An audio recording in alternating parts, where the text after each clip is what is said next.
4월 19일 월요일 새벽 예배 시작하겠습니다. 사도신경으로 신앙 고백하겠습니다. 나는 전능하신 아버지 하나님 천지의 창조주를 믿습니다. 나는 그의 유일하신 아들 우리 주 예수 그리스도를 믿습니다. 그는 성령으로 잉태되어 동정녀 마리아에게서 나시고 본디오 빌라도에게 고난을 받아 십자가에 못 박혀 죽으시고 장사된 지 사흘 만에 죽은 자 가운데서 다시 살아나셨으며 하늘에 오르시어 전능하신 아버지 하나님 우편에 앉아 계시다가 거기로부터 살아있는 자와 죽은 자를 심판하러 오십니다. 나는 성령을 믿으며 거룩한 공교회와 성도의 교제와 죄를 용서받는 것과 몸의 부활과 영생을 믿습니다. 아멘. 찬송 273장 함께 부르겠습니다.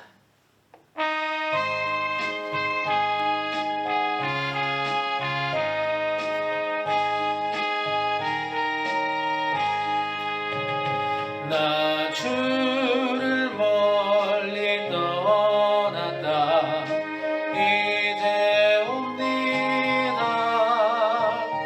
나 죄의 길에 시달려 주여 옵니다. 나 이제 왔으니 내 집을 찾아 주여 나를 받으사 맞아주소서. 그 귀한 세월 보내고 이제 옵니다. 나 뉘우치는 눈물로 주여 옵니다. 나 이제 왔으니 내 집을 찾아 주여 나를 받으사 맞아주소서. 나 죄에 매여 고날마 이제 옵니다. 주 크신 사랑 받고자 주여 옵니다. 나 이제 왔으니 내 집을 찾아 주여 나를 받으사 맞아주소서. 이 병든 마음을 고치려 이제 옵니다. 큰 힘과 소망 바라고 주여 옵니다. 나 이제 왔으니 내 집을 찾아 주여 나를 받으사 맞아주소서. 나 바랄 것이 무언가 우리 주 예수 날 위해 죽임 당하심 믿고 옵니다. 나 이제 왔으니 내 집을 찾아 주여 나를 받으사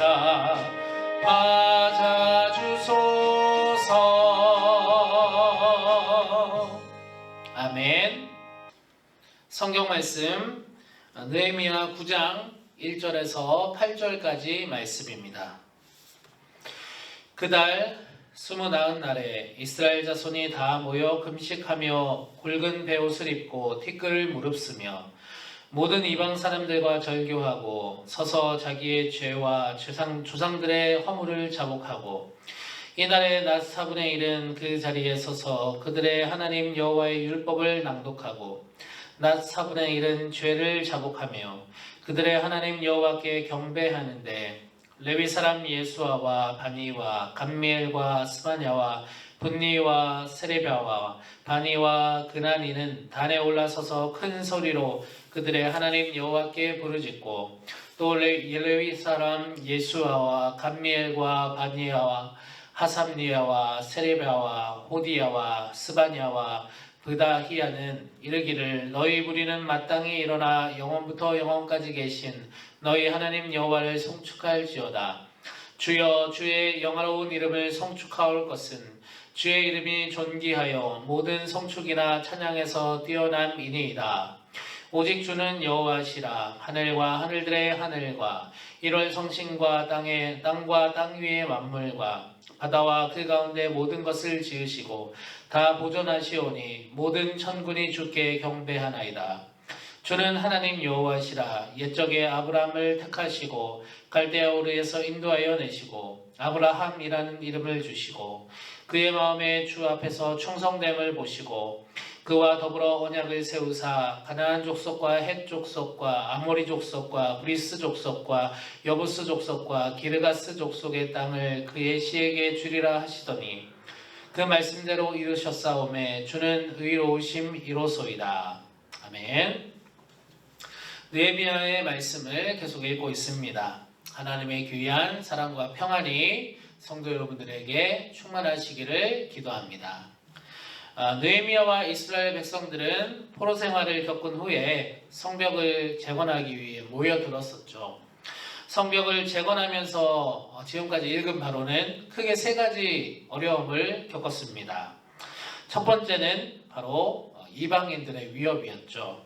이 위협에 대해서는 그들이 한 손으로는 성벽을 쌓고 한 손으로는 병기를 들고 맞서면서 대비를 했습니다. 두 번째는 성벽을 쌓는데 성벽을 열심히 쌓느라고 가정을 돌볼 수 없게 되는 일들 같은 것들이 생겨났습니다. 경제적인 어려움이 생겼는데 그런데 그 민족의 이스라엘 민족의 지도자층에 있는 사람들이 오히려 그 경제적인 어려움을 발생시킨 원인이 되었다라는 거죠. 그래서 일반 백성들을 착취하고 높은 이자를 받고 심지어는 그들의 자녀들까지도 잡아가서 파는 그러한 악랄한 일들이 있었던 것입니다. 이 문제를 느헤미야가 알게 되었고 느헤미야가 솔선수범해서 나 먼저 왕궁으로부터 녹봉을 받지 않겠다 이렇게 얘기하면서 너희 지도자 그룹들 잘못을 반성하고 너희들도 백성들과 함께 그 짐을 짊어지라 이렇게 이야기를 한 거죠. 느헤미야는 심지어 12년간 왕궁의 녹봉을 받지 않았습니다. 이렇게 두 번째 어려움을 해결했고요. 세 번째 어려움은 느헤미야를 음해하려는 이방인의 세력들이 일어난 것입니다. 우리가 대표적으로 얘기하는 산발락과 도비아 같은 무리들인데 이 사람들이 스마야 당시의 제사장인데 스마야에게 뇌물을 줘서 느헤미야가 하나님의 말씀을 어기게 만들려고 했던 음모였습니다.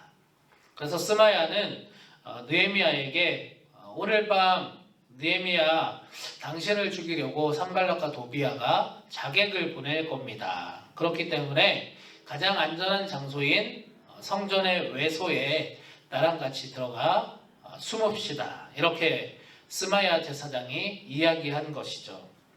성전의 외소라는 곳은 제사장 외에는 절대로 들어갈 수 없는 하나님의 엄중한 명령이 있는 장소였습니다.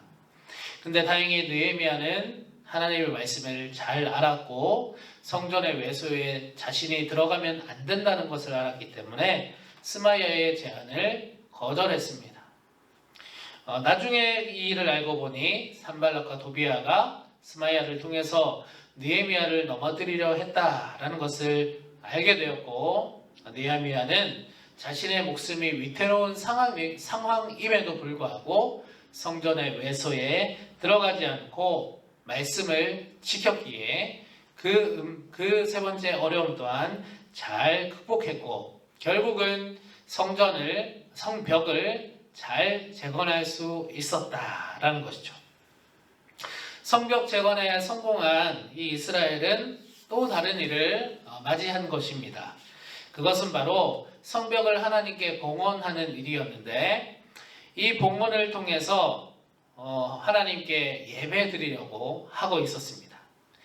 모든 민족들이 성벽에 모였었고 예배를 주관하는 지도자들과 제사장들은 하나님의 말씀을 민족들에게 읽어주었습니다. 말씀을 읽어주고 이 말씀이 무슨 뜻인가 해석해주는 시간을 가졌습니다. 그런데 그렇게 하다 보니까 이스라엘 민족들이 그동안 하나님의 말씀을 몰랐었는데 하나님의 말씀을 듣고 깨닫기 시작한 것입니다. 그래서 예전에 내가 하나님 말씀을 몰랐었을 때 했던 일들이 알고 보니까 하나님께 죄를 저지른 것이구나 하며 자신의 모습을 돌아보기 시작한 것이죠. 그리고 오늘 본문의 1절을 그달 29날에 이스라엘 자손이 다 모여 금식하며 굵은 베옷을 입고 티끌을 무릅쓰며 금식하고 굵은 베옷을 입고 티끌을 썼습니다. 하나님의 말씀을 알고 자신의 일을 깨닫고 난 후에 굵은 베옷을 입고 금식하고 티끌을 뒤집어 썼다라는 거죠. 무슨 말입니까? 자신이 하나님께 잘못했던 그 일들을 회개하였다라는 말입니다. 회개란 잘 아시는 것처럼 내가 하나님 앞에 잘못된 일, 하나님의 뜻이 아닌 일들을 저지른 것을 내가 깨닫게 되었을 때 그것을 뉘우치는 기독교의 방식입니다. 하나님 앞에 자신의 잘못을 내어놓고 반성한 후에 다시는 그 길을 걷지 않는 것을 회개라고 말합니다. 이스라엘 민족들은 바로 이 회개를 한 것입니다. 이스라엘 민족들이 회개할 수 있었던 이유는 무엇입니까? 하나님의 말씀을 깨달았기 때문입니다. 자기도 그렇게 잘못했지만 자신의 조상, 나의 아버지, 할아버지도 우리의 조상들도 이렇게 하나님께서 하지 말라라고 하셨던 것을 범했구나라고 깨닫게 된 것입니다. 그래서 오늘 본문의 고백들이 나오게 된 것이죠. 자신의 죄뿐만 아니라 우리 조상들의 죄도 회개합니다. 이렇게 민족들이 나아간 것입니다. 본문 6절과 8절을 보면 이렇게 회개하고 난 후에 이스라엘 민족이 어떻게 했는지가 기록되어 있습니다. 오직 주는 여호와시라. 하늘과 하늘들의 하늘과 이럴 성신과 땅과 땅 위의 만물과 바다와 그 가운데 모든 것을 지으시고 다 보존하시오니 모든 천군이 주께 경배하나이다. 주는 하나님 여호와시라. 옛적에 아브라함을 택하시고 갈대아 우르에서 인도하여 내시고 아브라함이라는 이름을 주시고 그의 마음이 주 앞에서 충성됨을 보시고 그와 더불어 언약을 세우사 가나안 족속과 헷 족속과 아모리 족속과 브리스 족속과 여부스 족속과 기르가스 족속의 땅을 그의 시에게 주리라 하시더니 그 말씀대로 이루셨사오매 주는 의로우심 이로소이다. 좀 길었지만 읽어봤습니다. 이 내용이 어떻습니까? 하나님을 높이는 내용입니다. 하나님께 경배와 찬양을 드렸다라는 거죠. 이스라엘 민족들이 자신의 하나님의 말씀을 깨닫고 자신의 잘못을 발견하고 하나님께 회개하였습니다. 그 후에 하나님을 높인 것이죠. 이렇게 이스라엘 민족들은 예배를 주님 앞에 드렸다라고 오늘 본문을 통해 확인할 수 있습니다. 우리도 예배를 드리면서 또는 하나님의 말씀을 읽으면서 하나님의 말씀을 듣고 읽으며 깨닫게 됩니다. 내가 한 주간은 이렇게 살았는데 하나님 앞에 내가 잘못했구나. 하나님이 원하시지 않는 일을 내가 했구나. 이렇게 깨닫게 되지 않겠습니까? 그러면 우리는 어떻게 해야 된다라는 것이죠. 하나님 앞에 회개할 줄 알아야 되겠다라는 것입니다. 그렇게 회개하고 하나님, 전 다시는 하나님 기뻐하시지 않는 일을 하지 않겠습니다. 용서해 주십시오. 이렇게 기도하고 회개로 나간 후에 오늘 이스라엘 민족처럼 하나님을 경배하고 찬양해야 된다라는 것입니다. 오늘 느헤미야 9장에 나온 이스라엘 민족들의 모습을 보면서 회개의 과정을 정리할 수 있습니다. 진정한 회개의 과정은 첫 번째, 하나님의 말씀을 통해 깨닫는 것입니다. 그리고 두 번째, 말씀에 자신을 투영해서 잘못을 발견하는 것입니다. 세 번째, 이 발견한 자신의 모습을 하나님께 고백하는 것이 있습니다. 고백하고 바로 회개하는 것에 있습니다. 그리고 네 번째, 하나님을 경배하고 찬양하는 것이 진정한 회개의 순서라 정리할 수 있겠습니다.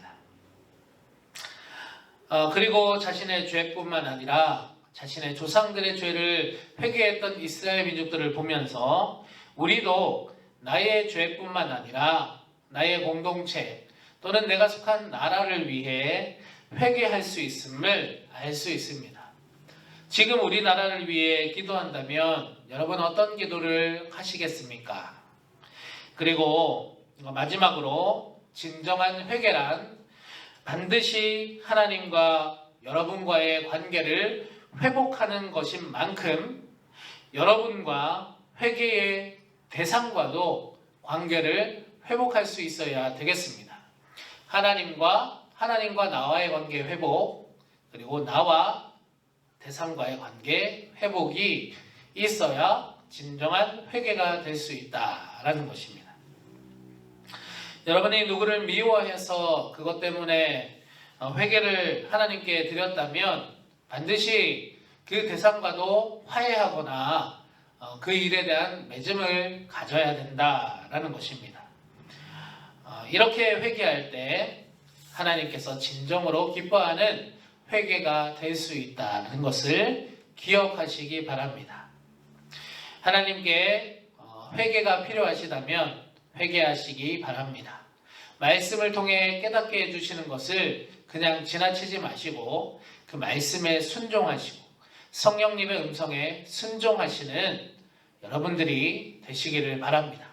그래서 저와 여러분이 하나님 앞에 회개할 것은 회개하고 관계를 온전히 회복하여서 일평생 하나님의 자녀로 잘 살아갈 수 있기를 간절히 소원합니다. 주신 말씀 기억하며 기도하겠습니다. 하나님 아버지, 오늘 이스라엘 민족들을 보면서 그들이 하나님의 말씀을 깨닫고 읽으며 잘못된 자신의 모습을 발견하였습니다. 발견하고 그냥 지나친 것이 아니라 하나님께 금식하고 베옷을 찢고 티끌을 쓰며 회개하였습니다. 오늘날 우리도 하나님의 말씀을 읽으며 하나님의 말씀과 동행하며 사는데 혹 나에게 잘못한 일들, 바꿔줘야 될 일들이 있다면 오늘 이스라엘 민족들의 모습처럼 하나님께 회개로 나아가는 우리의 모습이 되게 하여 주시옵소서. 그리고 하나님을 경배하고 찬양하게 하여 주시옵소서. 또 혹시 나와 타인과의 관계에서 회복되어야 될 일이 있다면 오늘 말씀을 의지하여서 그 사람과의 관계를 회복할 수 있게 해주시고 또 끝맺음 지을 수 있도록 하여 주시옵소서. 오늘 하루도 하나님과 동행하는 귀한 하루 되기 원합니다. 동행하여 주시옵소서. 감사드리며 우리 주 예수 그리스도 이름으로 기도드립니다. 아멘.